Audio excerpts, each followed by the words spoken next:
Os dons de sinais. Acho que seria útil uma palavra de explicação e advertência em relação aos assim chamados dons de sinais mencionados em 1 Coríntios 12, versículo 9 e 10. Por dons de sinais, eu entendo os dons do Espírito Santo, que muitas vezes são manifestações ou sinais externos da atuação de Deus. Estes dons são de curas, milagres e limpas. Parece que eles são os que mais estão chamando a atenção da Igreja em nossos tempos, estimulando a imaginação e produzindo manifestações visíveis que atraem multidões. Um líder cristão disse que se ele ouvisse um pastor pregando na esquina mais próxima, simplesmente voltaria ao seu aparelho de TV para não perder seu programa favorito. Mas se lhe dissessem que na esquina está alguém fazendo milagres, ele deixaria tudo para ver o que estava acontecendo. Por que isto? Simplesmente porque parece que nós ficamos fascinados pelo que é espetacular e foge ao normal. Este tipo de curiosidade não é necessariamente bom ou proveitoso, mas mesmo assim é muito comum. Uma coisa interessante é que nas 4 passagens bíblicas em que aparecem os dons espirituais, os dons de sinais aparecem juntos somente em 1 Coríntios, uma igreja que abusava de pelo menos um destes dons. Os cristãos não devem esquecer que o Espírito Santo não quis que os dons fossem usados de maneira errada, a ponto de dividir ou romper um grupo. Quando isto ocorre, a maior de todas as manifestações do Espírito, o amar, é diminuída. Curas. O Espírito Santo também concede o dom de curar. Já no Antigo Testamento aparecem muitos casos de curas, e todos nós sabemos que o Novo Testamento está cheio de exemplos de Jesus e seus discípulos curando os doentes. E através da história da Igreja cristã, houve muitos outros casos de curas físicas. O dom de cura física por meios espirituais às vezes é associado às curas de fé. Muitos dos que a praticam dizem ter o dom de curar, ou pelo menos algum poder especial. Dezenas de milhares de pessoas acorrem a eles, muitos mais do convidados a escrever a pregadores de rádio ou televisão, que garantem ter este dom de curar. De fato, nos últimos anos, a atenção da massa foi atraída à fé cristã e às curas físicas. Doenças e fraquezas são parte da vida. No fundo, ninguém pode escapar delas. Todas as pessoas, também os mais famosos curandeiros pela fé, adoecem e um dia morrem. Catherine Kuhlman, famosa por suas curas pela fé, morreu em começos de 1976. Durante anos, ela sofreu de um problema cardíaco e no fim de 1975 submeteu-se a uma operação da qual não se recuperou mais. Ela curou outras pessoas, mas no fim sucumbiu à doença pessoalmente. Temos de distinguir entre o que a Bíblia chama de dom de curar e um outro método de curar. Alguns colocam a sua ênfase na fé do que precisa ser curado, dizendo-lhe que será curado se crer. Com isto, eles estão indo mais longe do que os que creem que a expiação de Cristo na cruz lhe traz perdão, pureza e aceitação diante de Deus. Eles acham que qualquer cristão que adoecer pode querer ser curado pela fé. Observe que isso não tem nada a ver com o dom de curar em si. Estas pessoas creem, por exemplo, que a expiação de Jesus inclui a cura física de doença. Para eles, a morte de Cristo na cruz não só nos oferece o perdão dos nossos pecados, mas também a cura física do nosso corpo. Eles creem que pela fé nós recebemos ambos. Este tipo de cura tem mais a ver com fé que com o dom de curar. Para sustentar esta posição, toma-se o que o Antigo Testamento predisse sobre a vinda do Messias, e pelas suas pisaduras fomos sarados. Isaías 53, versículo 5.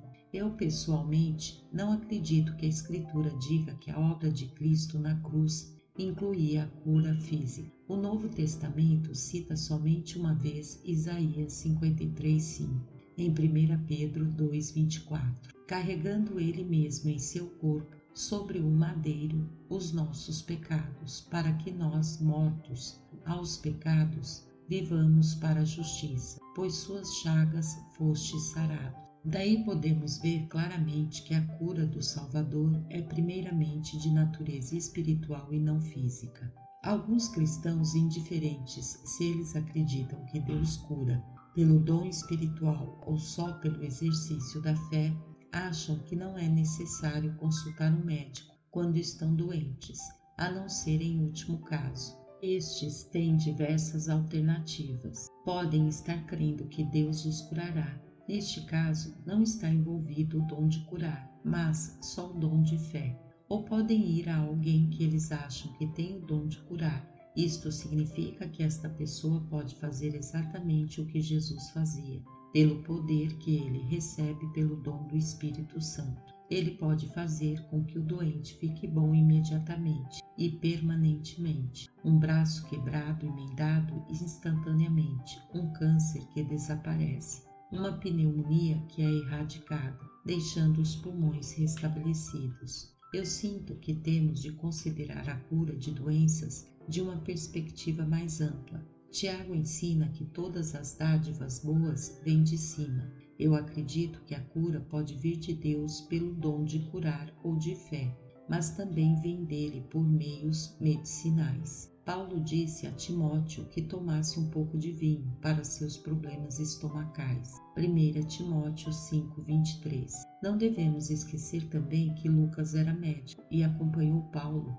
em muitas de suas viagens, provavelmente ajudando-o com seus conhecimentos médicos. Eu sei que o Senhor usou médicos e remédios para curar doenças que eu tive. Também temos de estar receptivos à ideia de que talvez não seja a vontade de Deus que nós sejamos curados de todas as nossas doenças, o que também era verdade para o apóstolo Paulo, 2 Coríntios 12, versículos 7 ao 10. Na minha opinião, um cristão deve usar a sabedoria que Deus dá para determinar se deve recorrer aos meios naturais, confiar somente na oração ou nos que têm o verdadeiro dom de cura. Se não é possível receber ajuda médica ou se os médicos declararam o caso incurável e Deus nos põe no coração que devemos esperar dele o impossível, em simples fé, então temos de seguir sua orientação. Mas esta orientação deve vir de Deus, não pela pressão de outros cidadãos. Mas se há ajuda médica disponível, ignorá-la e pedir que Deus cure parece-me beirar a presunção. Eu tive um amigo que foi acometido de uma doença mortal. Os médicos sabiam que não havia esperança, e ele também.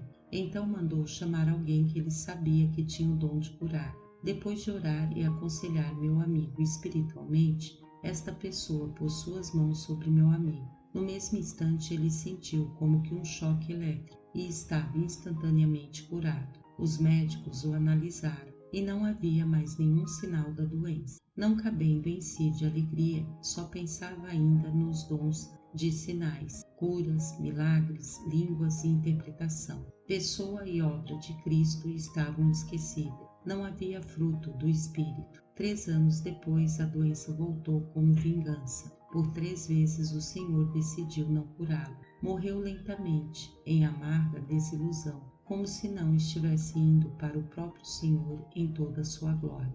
Prudência não é a mesma coisa que presunção, e nós não devemos tentar a Deus. Se um cristão doente recorre à fé para ser curado, ele deve ter certeza de que Deus lhe deu essa fé. Se não, deve procurar um médico. A meu ver, o caminho normal para o cristão é usar a ajuda médica que Deus provê. A medicina e os médicos, como Lucas, também são de Deus. Algum tempo atrás, eu conversei com um psiquiatra de qualificações impecáveis. Durante a conversa, ele tocou num fato muito conhecido, que as pessoas sofrem de doenças orgânicas e funcionais. Nesta última categoria, os livros de medicina incluem muitas doenças que não têm base orgânica, mas psicossomática. Elas produzem indisposições físicas externas que não podem ser curadas com tratamento médico normal. só podem ser curadas depois de tratada a mente. Quando a mente está bem, desaparecem as manifestações físicas provenientes da situação funcional. Os romanos tinham um provérbio famoso: mens sana in corpore sano, mente sã em corpo são. Uma mente doente pode produzir doenças no corpo. Uma mente sã evitará que o corpo tenha doenças provenientes de situações da mente. Dito isto, eu sei que Deus cura, de acordo com sua vontade, em certas circunstâncias. Minha própria cunhada é exemplo disto. Ela tinha tuberculose e estava à morte. Os raios-x mostraram como sua situação era grave, mas ela pediu permissão a seu pai, também médico, para que o tratamento fosse interrompido, porque acreditava que Deus iria curá-la. Recebeu permissão e alguns homens e mulheres de Deus ungiram-na com óleo e oraram a oração da fé. Depois, novos exames com raio-x foram feitos e, para surpresa dos médicos do sanatório, não havia mais sinais de tuberculose ativa. Começou a aumentar de peso e agora, 35 anos depois, ela é uma pessoa sã, excelente professora de Bíblia. Não resta dúvida de que ela foi curada, mas observe que a cura não veio através de alguém que tivesse o dom de curar, mas pela fé. Um fato interessante é que Jesus não curava as pessoas sempre da mesma maneira. Às vezes, ele só pronunciava uma palavra e a pessoa estava curada. Outras vezes, ele usou o que podemos chamar de meios. Jesus tomou a sogra de Simão Pedro pela mão e ela foi curada no mesmo instante. Mateus 8, versículo 15. Quando ressuscitou Lázaro dos mortos, ele clamou em alta voz: Lázaro, venha para fora. João 11, versículo 43. Mas o homem que nascera cego, Jesus curou de maneira bem diferente. Misturou lama com saliva e colocou a mistura sobre os olhos do homem. E lhe disse que fosse se lavar no tanque de Siloé. João 9, versículo 1. No caso do servo do centurião, quem estava doente, não estava nem perto de Jesus quando foi curado. Mateus 8, versículo 18. E a mulher com hemorragia foi curada só por tocar na vestimenta do Senhor. Mateus 9, versículo 18. Impor as mãos ou ungir com óleo tem significação espiritual e psicológica. O que está doente e os que vêm impor as mãos ou ungí-lo não devem pensar que a cura se deve a estas atitudes, a sua fé pessoal ou as suas orações. A cura é de Deus e vem de Deus. O Senhor o levantará. Tiago 5, versículo 15. Mas nem sempre Deus decide nos curar. Como já disse, não acho na Escritura provas de que é da verdade de Deus curar todas as pessoas de todas as doenças. Se o Espírito Santo dá a uma pessoa doente ou alguém que está orando por ela o dom da fé de que será curada, podemos ter certeza de que esta pessoa será curada. Mas nem sempre dá o dom da fé. Isto quer dizer que, sem dúvida, a pessoa que está doente e os que a amam devem orar por ela. Mas se ninguém recebe o dom de fé, sua oração deve ser: se for da tua vontade. Eu creio que a verdadeira fé implica em uma entrega completa da nossa vida à vontade de Deus, seja qual for, mesmo quando Deus decide não nos curar. Isto significa que estamos dispostos a sermos curados, dispostos a permanecer afligidos ou dispostos a morrer, dispostos para tudo que Deus queira. Todos os exemplos clássicos de Jó, que foi acometido de feridas dos pés à cabeça, Satanás foi responsável por isto. Mas é interessante observar que Satanás teve primeiro de pedir a permissão de Deus para tocar nos bens de Jó, quanto mais para tocar nele. O livro de Jó é o resultado daquela situação, e que os crentes teriam feito durante os séculos sem este tremendo relato. Temos também o exemplo de M. Karmikal, da Índia, que trabalhou com crianças durante mais de 50 anos. Os últimos 20 anos da sua vida ela passou na cama com dores quase incessantes, consequência de um acidente muito grave. Mas foi durante estes anos que ela escreveu todos os seus livros, poesias livros devocionais, relatos de seu trabalho na associação Dona Vu, seus livros continuam ajudando milhares no mundo todo, apesar de ela já estar há muita com o Senhor. Se ela não tivesse estado presa à cama, nunca teria tido tempo para escrever. Já estive em diversas reuniões de curas. Algumas me davam repulsa por causa da histeria emocional que predominava. Em outras, o culto era dirigido com decência e ordem. Nestas, eu presenciei a atuação silenciosa do Espírito de Deus, de maneira que não ofenderia ninguém.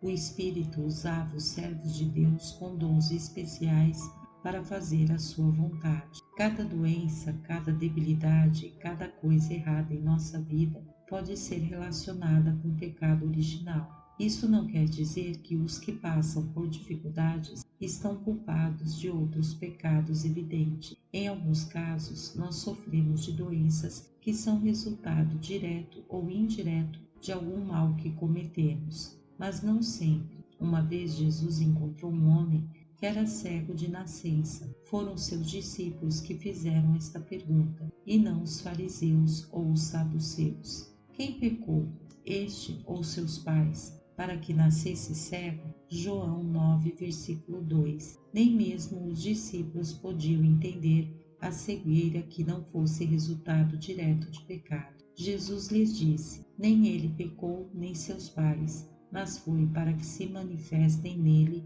as obras de Deus. Quando vemos alguém doente, devemos ser cuidadosos e não dizer logo que ele está doente por causa de pecado.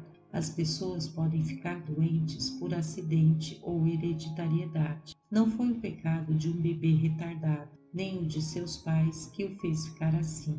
Apesar de toda doença vir do pecado original, Deus nunca quis que nós ficássemos doentes e morrêssemos, mas a rebelião do homem contra Deus no jardim do Éden mudou tudo isto. Lembremos-nos também que o maligno maldosamente tenta usar cada doença para prejudicar nossa comunhão com Deus, fazer com que tenhamos um sentimento de culpa neurótico ou mesmo que acusemos Deus de injusto, falta de amor ou crueldade. Ao mesmo tempo, temos a promessa de Deus que algum dia todos os efeitos do pecado na criação serão destruídos, inclusive a doença. Ele lhes enxugará dos olhos toda lágrima, e a morte já não existirá. Já não haverá luto, nem pranto, nem dor, porque as primeiras coisas já passaram. Apocalipse 21, versículo 4. Muitos cristãos de vez em quando sofrem de doenças físicas, mentais e até mesmo espirituais, limitações físicas crônicas, mentes com disposição para períodos de depressão, espíritos fracos sujeitos a dúvidas. Tudo causa sofrimento. A ajuda de Deus sempre está disponível, sua simpatia e sua compreensão sempre presente. Podemos ter certeza de que o Espírito Santo está conosco e atua em nossa vida.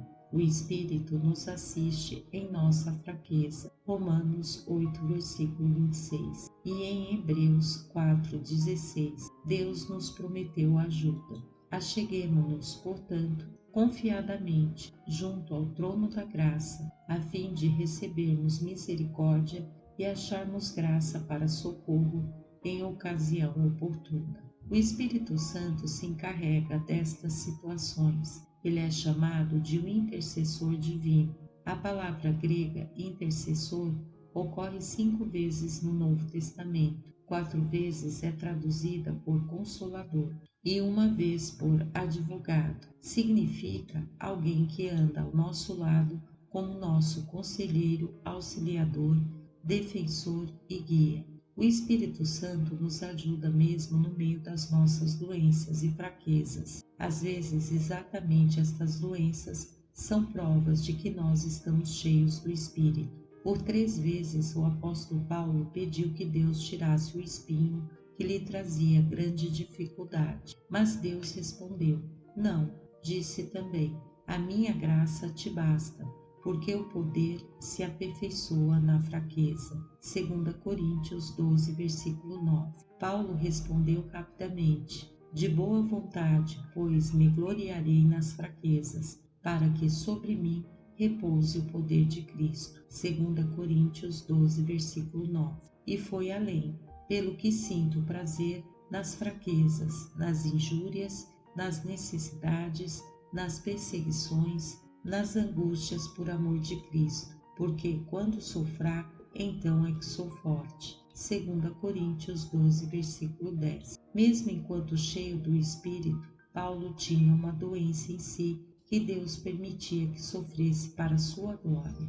Por isso, se Deus permite que fiquemos doentes e não quer nos curar, devemos aceitar isso com gratidão e devemos pedir-lhe que nos ensine tudo o que Ele quer que aprendamos, através da experiência, inclusive como glorificá-lo. A experiência de Paulo nos ensina uma lição quanto à relação entre curas e a expiação de nosso Senhor.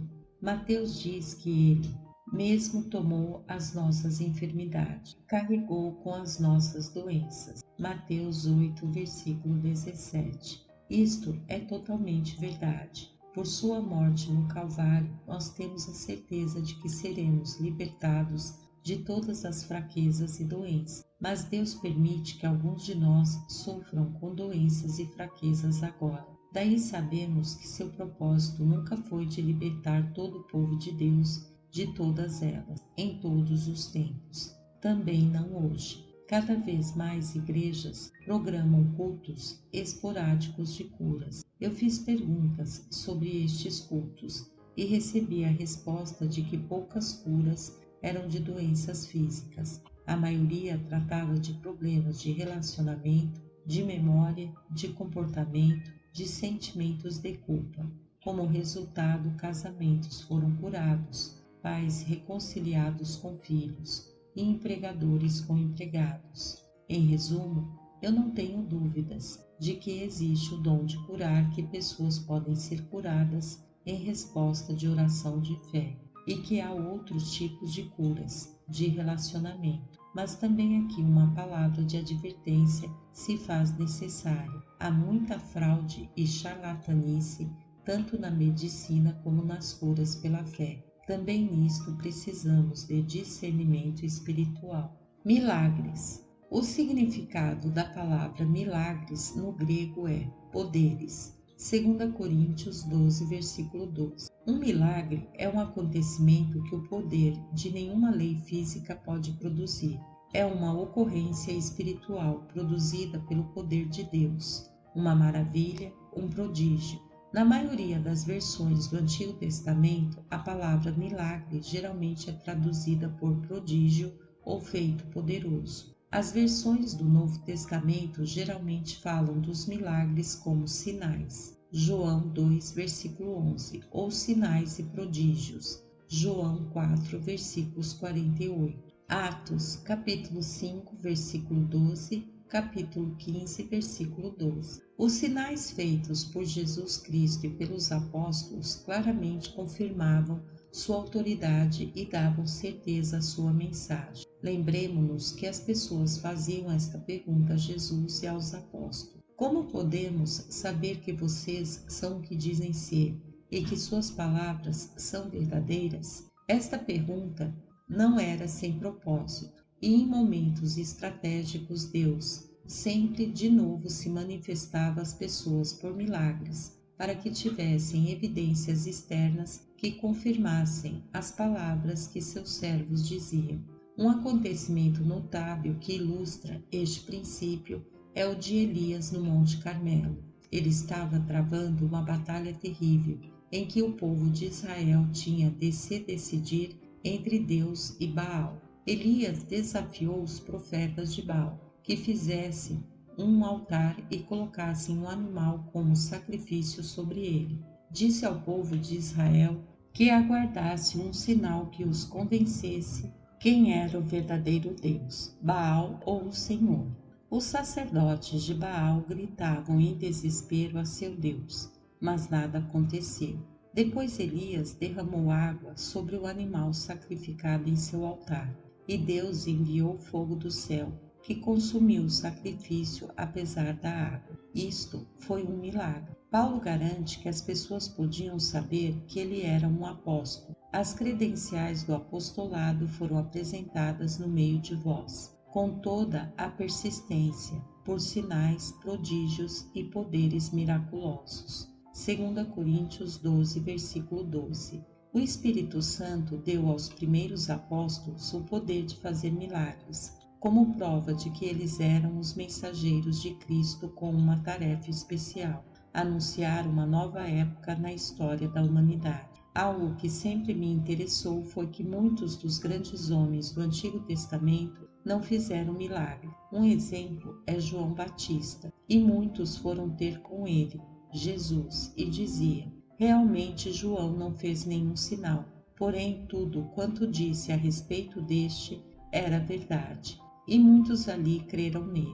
João 10, versículos 41 e 42. Apesar de não fazer milagres, João exaltou o Senhor Jesus Cristo, em quem muitos creram por isso. E Jesus disse de João: em verdade vos digo, entre os nascidos de mulher, ninguém apareceu maior do que João Batista. Mateus 11, versículo 11. Porque hoje em dia não vemos milagres espetaculares como os que estão na Bíblia?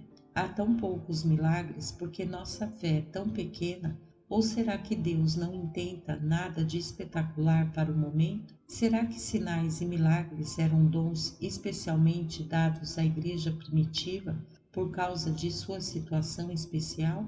Eu acho que sim. E hoje em dia, quando o Evangelho é pregado em situações semelhantes às do primeiro século, milagres às vezes ainda o acompanham. Os profetas Oséias e Joel indicam que, à medida que nos aproximamos do fim dos tempos, os milagres aumentarão. Mas Jesus, referindo-se aos milagres, disse aos discípulos que eles fariam maiores obras do que estas. João 14, versículo 12. O que pode ser maior do que ele fez? Curar os doentes, restaurar a vista aos cegos, ressuscitar os mortos, expulsar demônios? Alguém disse: Jesus não veio pregar o Evangelho, mas para que houvesse um Evangelho para ser pregado. Por causa da sua morte e ressurreição, nós temos agora um Evangelho que traz perdão de pecados e transformação de vidas. Uma vida transformada é o maior de todos os milagres. Cada vez que alguém nasce de novo, arrependendo-se dos seus pecados e crendo em Jesus Cristo, acontece o milagre da regeneração. Não digo isto para rejeitar a outra verdade, que em alguns lugares do mundo o Espírito Santo soberanamente chamou algumas pessoas para efetuar milagre. Só constatei que quanto mais nos aproximamos do fim dos tempos, eu acho que veremos um aumento dramático de sinais e milagres, que demonstrarão o poder de Deus ao mundo cético, assim como os poderes de Satanás estão sendo manifestados com maior intensidade. Eu creio que Deus permitirá que sejam efetuados sinais e milagres. Línguas. Um dos principais pastores da Igreja da Escócia estava internada na unidade de tratamento intensivo de um hospital de Glasgow. Ele sabia que sua vida estava por um fio. A qualquer minuto poderia estar face a face com seu Senhor. Por isso começou a falar com ele, e de repente notou que estava falando em uma língua que nunca ouvira antes. Contou o fato a um amigo, mas nunca mais tocou no assunto com ninguém. Recuperou a saúde e serviu ao seu Senhor por mais alguns anos. Uma jovem esposa e mãe estava sentada furiosa em sua cama certa noite, literalmente com raiva de Deus, porque tudo tinha dado errado naquele dia.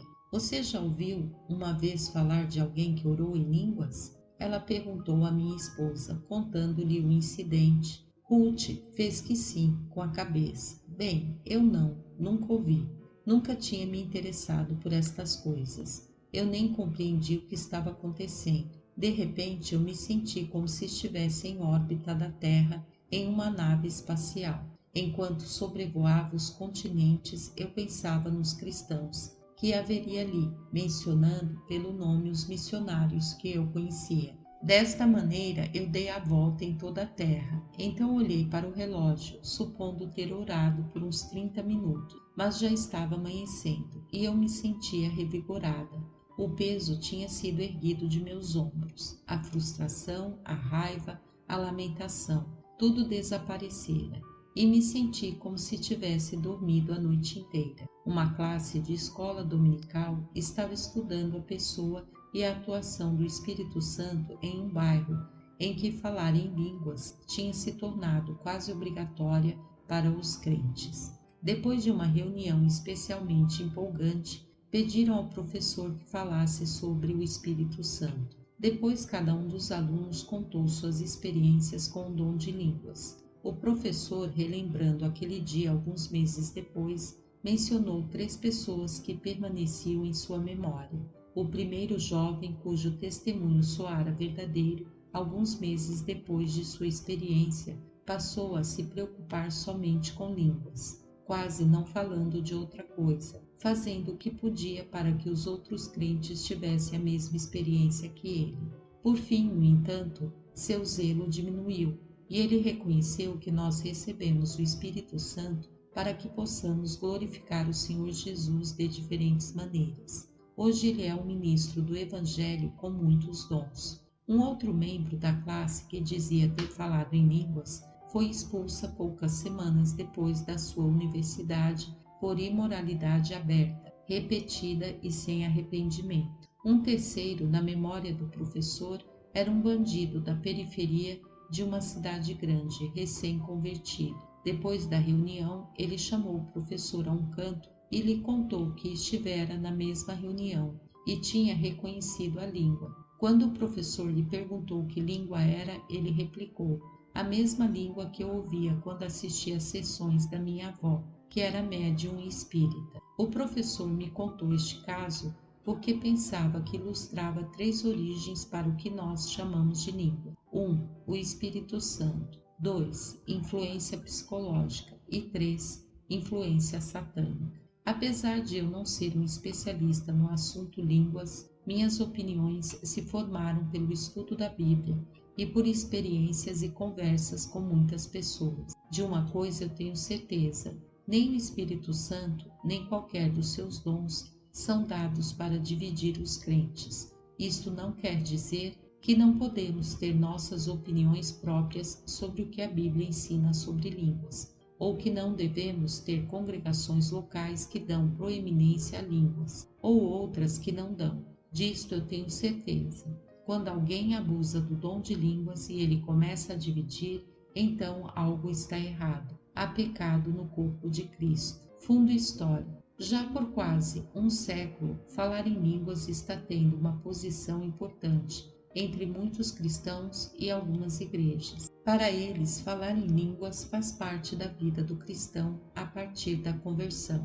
É verdade, no entanto, que milhares dos assim chamados crentes carismáticos nunca falaram em línguas e são aceitos como verdadeiros crentes no Senhor Jesus. Por isso, em muitas igrejas que se consideram carismáticas, falar em línguas não é mais tido como sinal essencial do novo nascimento. Elas concordam que crentes regenerados foram batizados no corpo de Cristo pelo Espírito. Disto, o batismo na água é um sinal externo. Na hora da regeneração, o Espírito passou a habitar em seu coração. Mas para eles, o batismo no Espírito é algo que ocorre depois da regeneração. Mais recentemente surgiu o movimento neopentecostal ou carismático. Muitas destas pessoas continuam membros em suas igrejas anteriores.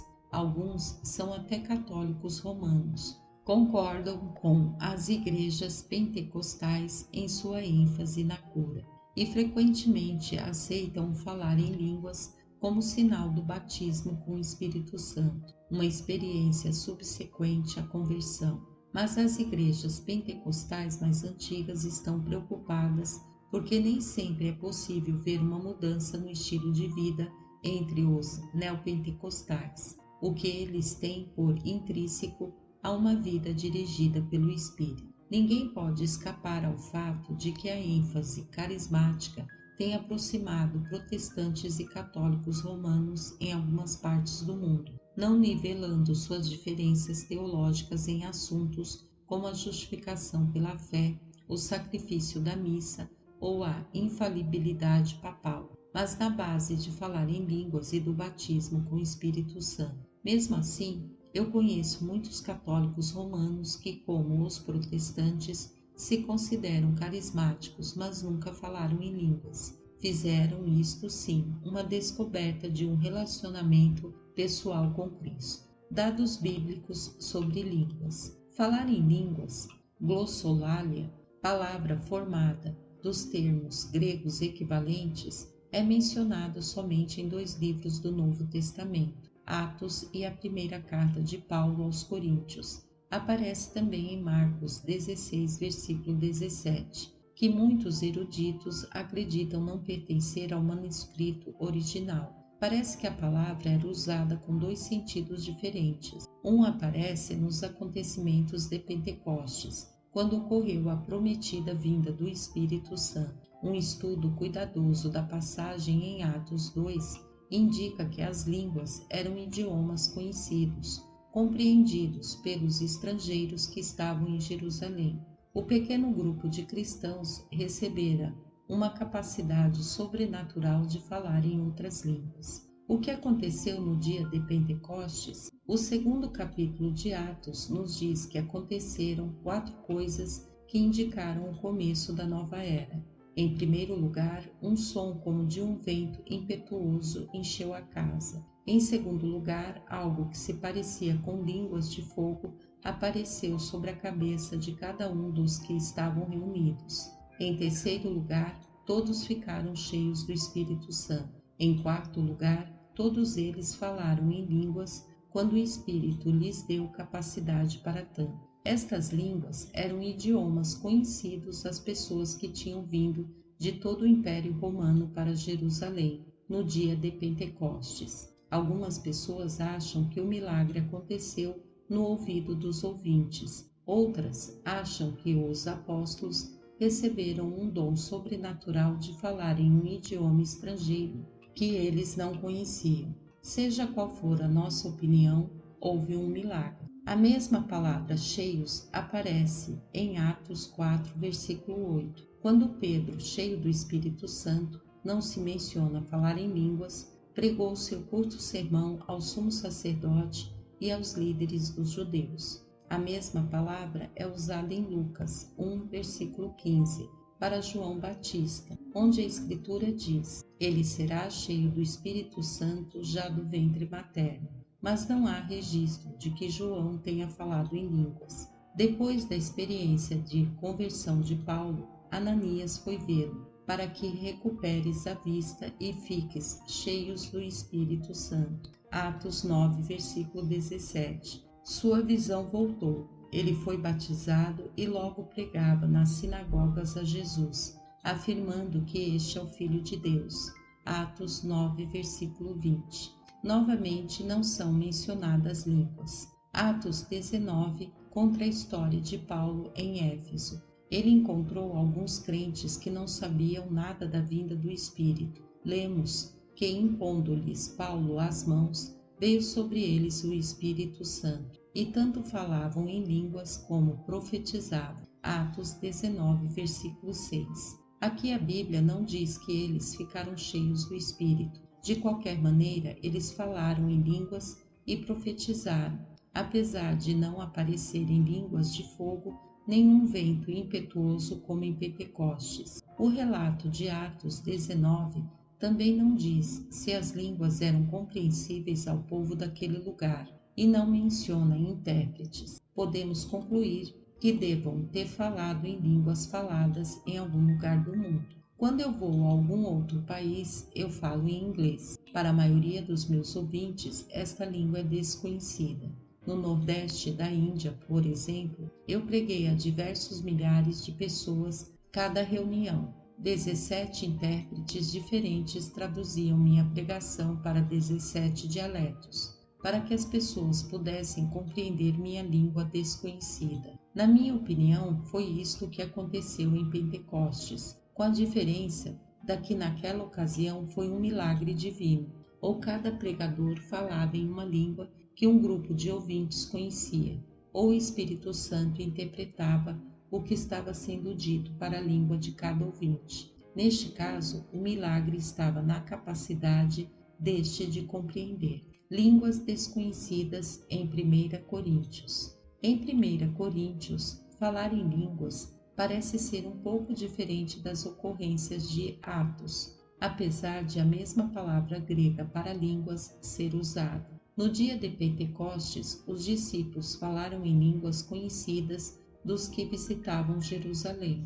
Os pregadores, falando no poder do Espírito, não conheciam estas línguas, só os seus ouvintes. Mas, em 1 Coríntios, os ouvintes não conheciam a língua que ouviam, por isso precisavam de intérpretes. A pergunta é se as línguas de 1 Coríntios eram conhecidas ou não. Alguns estudiosos da Bíblia acham que sim, enquanto outros afirmam que eram alguma forma de expressão estática, sem relação com qualquer língua humana. Eu, pessoalmente, sou simpático à segunda opinião. Na verdade, no entanto, provavelmente, pouca diferença faz se compreendermos ou não esta passagem, apesar de algumas pessoas dizerem que se o dom de língua de Coríntio era de idiomas conhecidos, então ele nada tem a ver com o que qualifica como línguas hoje em dia. O fato de a interpretação ser considerado um dom espiritual me faz crer que o dom de línguas mencionado em 1 Coríntios não era de idiomas conhecidos, que pudesse ser entendido por alguém que falasse algum idioma em questão. 1 Coríntios 13 apresenta um outro quebra-cabeça. Paulo menciona línguas de homens e de anjos. À primeira vista, nos parece claro que ninguém de nós saberia falar a língua dos anjos, mas a passagem implica em que alguém poderia falar nesta língua. E se em 1 Coríntios Paulo diz que o dom de línguas é dado pelo Espírito Santo, pode ser que ele dê a alguém a capacidade de falar uma língua angélica. É claro que Paulo deixa manifesto que este dom não é concedido a qualquer um.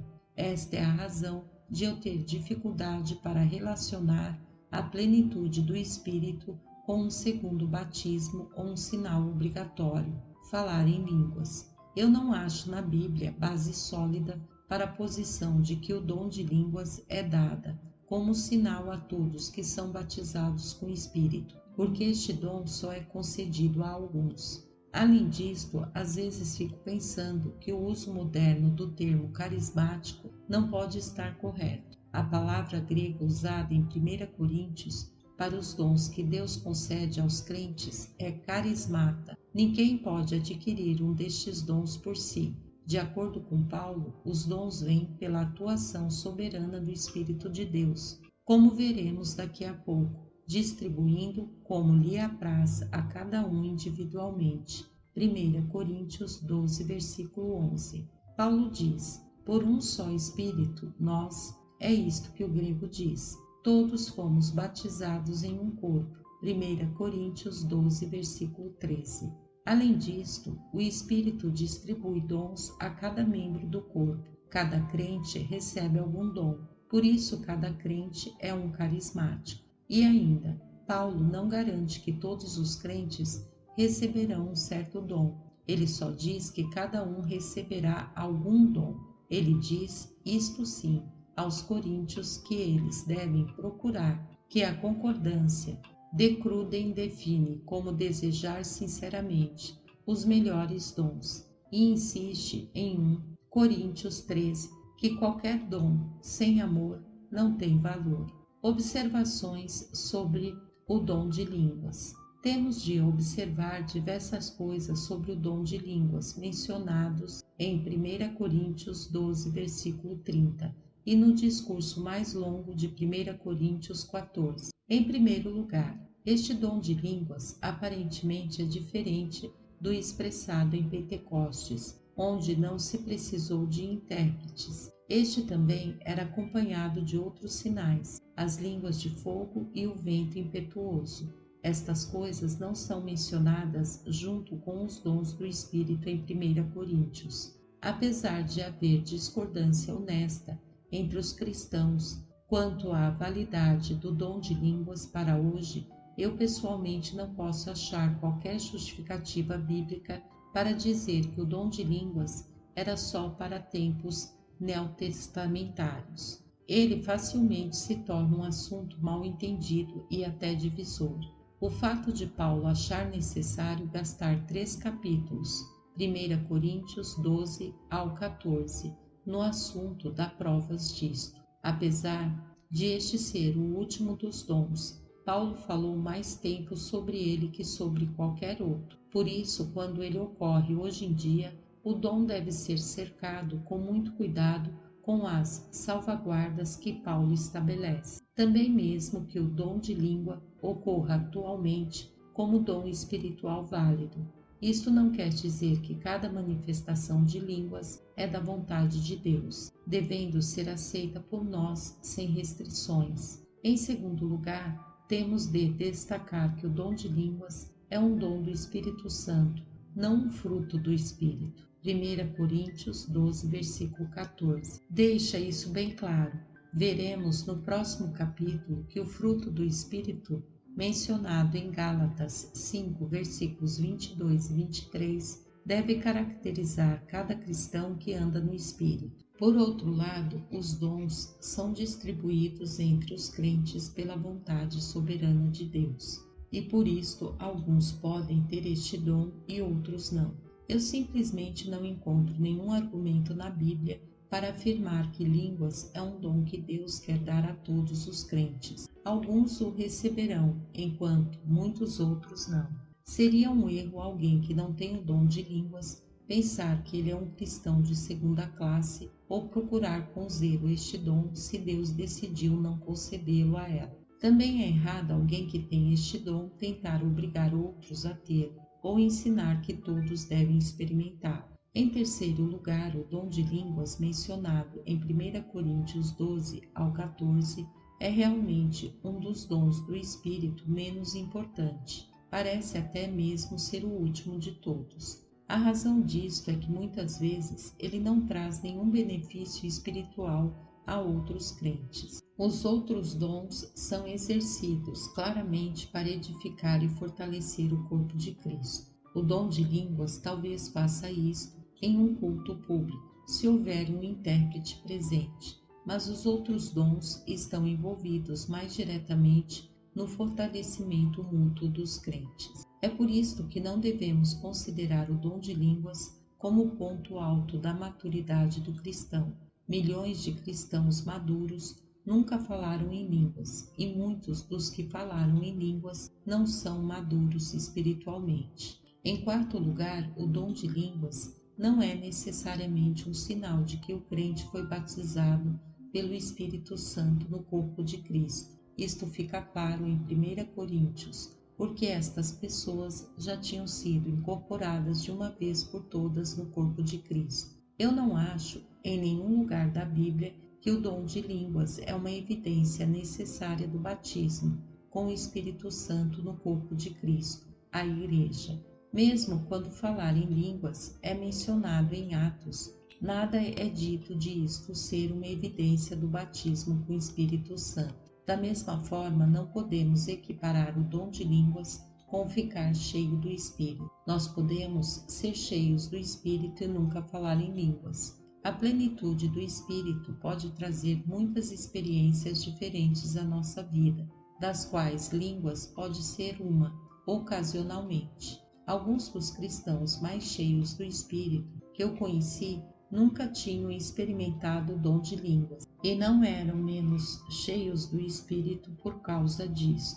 Em quinto lugar, a Bíblia e a experiência nos advertem que facilmente pode haver abuso do dom de línguas, que ele pode até ser perigoso. Ele muitas vezes tem levado, por exemplo, ao orgulho espiritual. Alguém pode experimentar o dom de línguas e logo achar que é melhor ou mais espiritual que outros crentes que não têm este dom.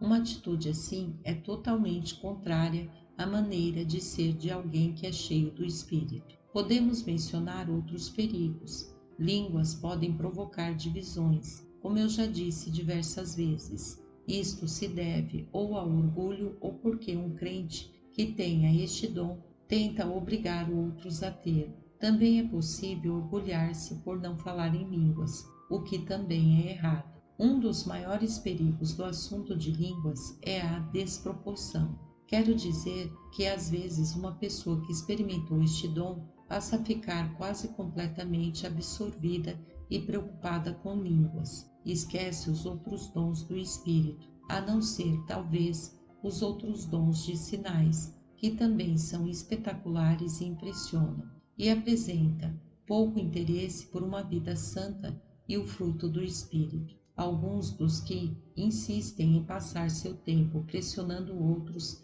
a procurar este dom deixam de mostrar qualquer interesse por evangelização, uma ênfase que o Espírito gostaria de dar. Imagine um pequeno grupo de pessoas que falam em línguas, por exemplo, raramente ganham outros para Cristo. Eles esperam até que alguém faça isto e depois se aproximam do recém-convertido para convencê-lo de que ele deve falar em línguas se quiser crescer no Senhor.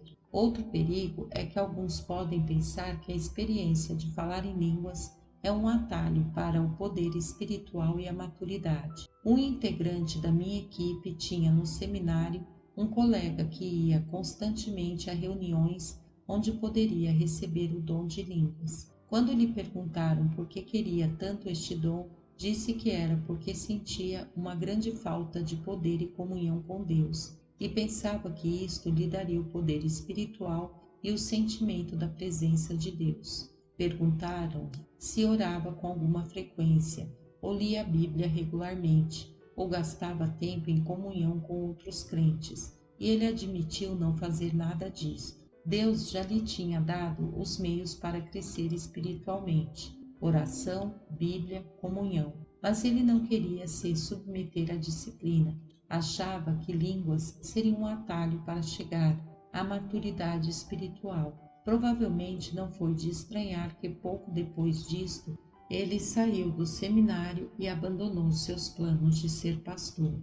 Ainda outro perigo deve ser mencionado, é que o dom pode facilmente ser falsificado. Isto pode advir de decepção ou porque o dom às vezes não se origina de Deus, mas da nossa excitação psicológica. Pode ainda ser resultado de atuação demoníaca. Pode ser útil mencionar aqui que o antigo oráculo grego em Delfos falava o que podemos chamar de línguas, como também os sacerdotes e sacerdotistas do grande templo de Corinto. Dr. Akbar Abdul-Haq me disse que o fenômeno não é incomum entre as religiões não cristãs da Índia atualmente. Existem também exemplos concretos de pessoas possessas de demônios que falam línguas conhecidas, com que não tinham tido nenhum contato enquanto com a mente sã.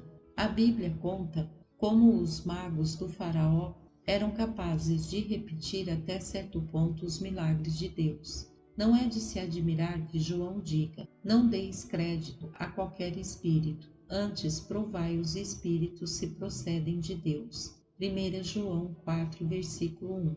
Já entramos neste assunto quando falamos do dom de discernimento, no capítulo 12. Até mesmo cristãos têm imitado este dom.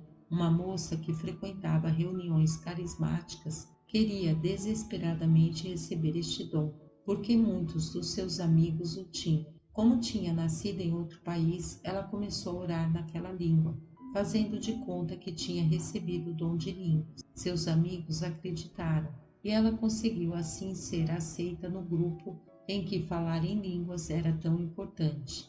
Nenhuma experiência deve suplantar a palavra de Deus em nossa vida. Não importa o quanto ela signifique para nós ou quanto possa impressionar os outros. Nossas experiências sempre têm de ser julgadas à luz da Bíblia, e não a Bíblia à luz das nossas experiências. Deus Espírito Santo nos deu a Bíblia, e nenhum dom que venha mesmo do Espírito Santo contradirá a Bíblia. Em sexto lugar, que dizer do uso do dom de línguas particular, devocional, para louvar a Deus e ter comunhão com Ele? Diversos amigos meus me contaram que depois de ter orado por longo tempo, de repente estavam falando em alguma língua desconhecida.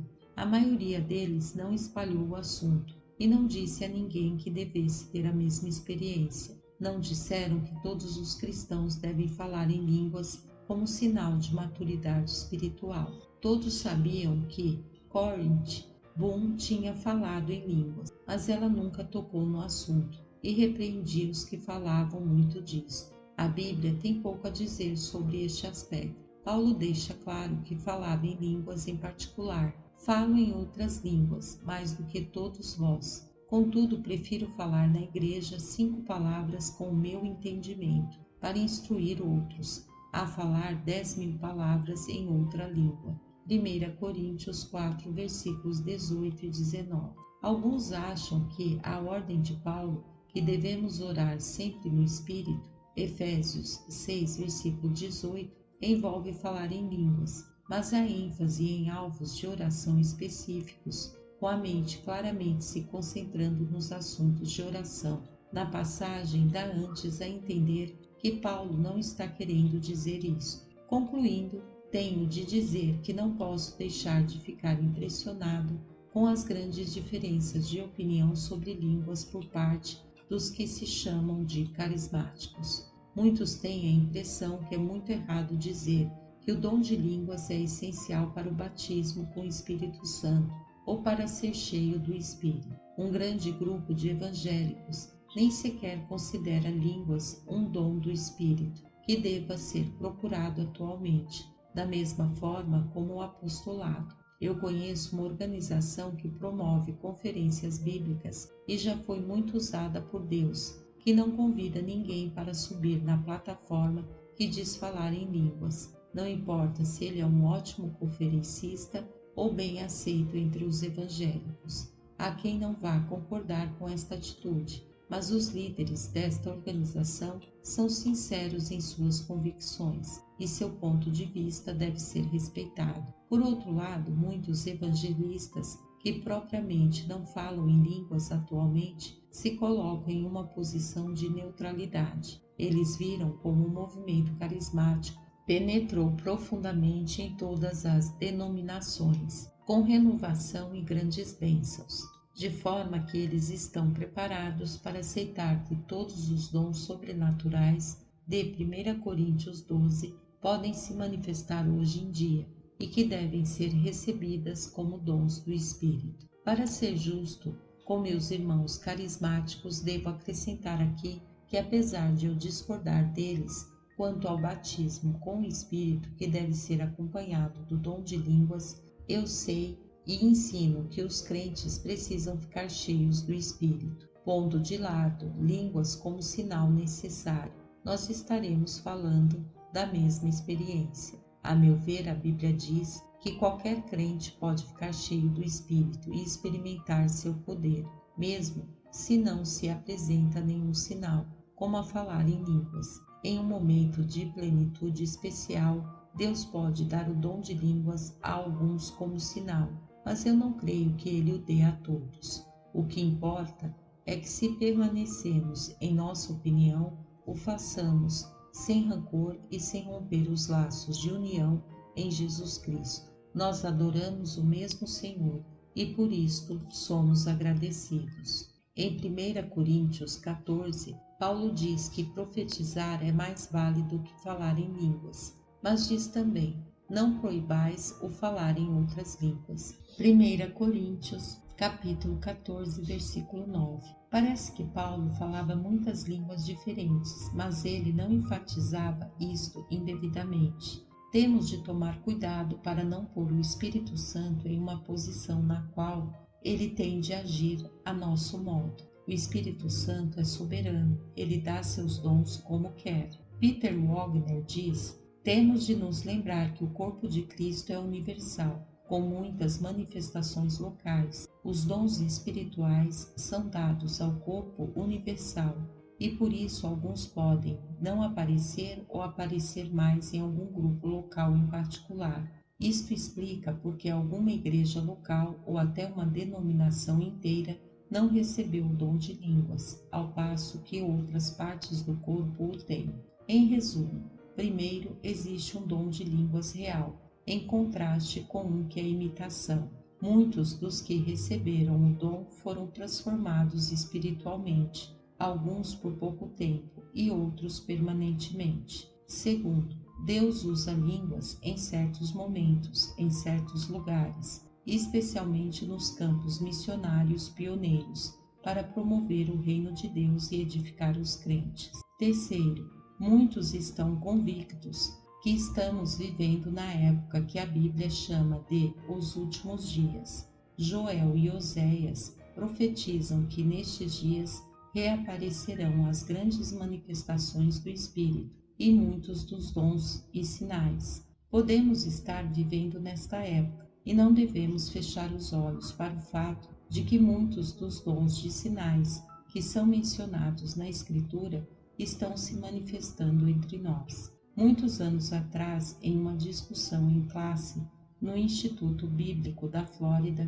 um professor disse algo sobre línguas que eu não esqueci mais. Não procurem, não proíbam. Línguas é de fato um dom do Espírito. Existe hoje em dia presbiterianos, batistas, anglicanos, luteranos, metodistas, além dos pentecostais, que falam ou já falaram em línguas, ou não, nem esperam fazer. Mas se línguas é dom do Espírito Santo, ele não pode dividir. Se os que falam em línguas usam mal este dom, provocando divisões, falta-lhes amor. Os que o proíbem fazem um desserviço à igreja, porque contradizem o ensino do apóstolo Paulo. Os crentes que falam em línguas e os que não falam devem se amar mutuamente e trabalhar na evangelização do mundo, para a maior glória a Deus. Não se esquecendo disso, os que falam em línguas e os que não falam viverão juntos na Nova Jerusalém. Deus quis lhe dar este dom? Não deixe que ele o faça ficar orgulhoso ou preocupado só com ele. Firme-se sobre toda a palavra de Deus e, acima de tudo, aprenda o que significa amar os outros, inclusive os crentes que não concordam com sua ênfase. Você não tem este dom? Não se preocupe com isto e não faça disto causa de divisões entre você e outros crentes. Outros que dão outra ênfase não deixam de ser seus irmãos em Cristo. Acima de tudo, devemos andar no Espírito e não satisfazer a concupiscência da carne. Gálatas 5, versículo 16. Provavelmente os dons de sinais, curas, milagres e línguas no primeiro século atraíram tanta atenção como hoje em dia. Também causaram confusão e abusos como hoje. Mesmo assim, Deus e Espírito Santo os concedeu a alguns na igreja, para serem usados para sua glória. Eles nunca devem ser explorados com motivos egoístas, sem se tornar razão para orgulho ou divisão. Não devemos ficar preocupados ou obcecados com eles. E, acima de tudo, quando estes dons são concedidos, eles devem ser usados estritamente de acordo com os princípios que Deus estabeleceu na Bíblia. E isto deve contribuir para a unidade do Espírito. Se Deus decide conceder estes dons a algumas pessoas hoje em dia, devemos sempre orar para que eles sejam usados para o proveito comum. 1 Coríntios 12, versículo 7, e para espalhar o reino de Deus.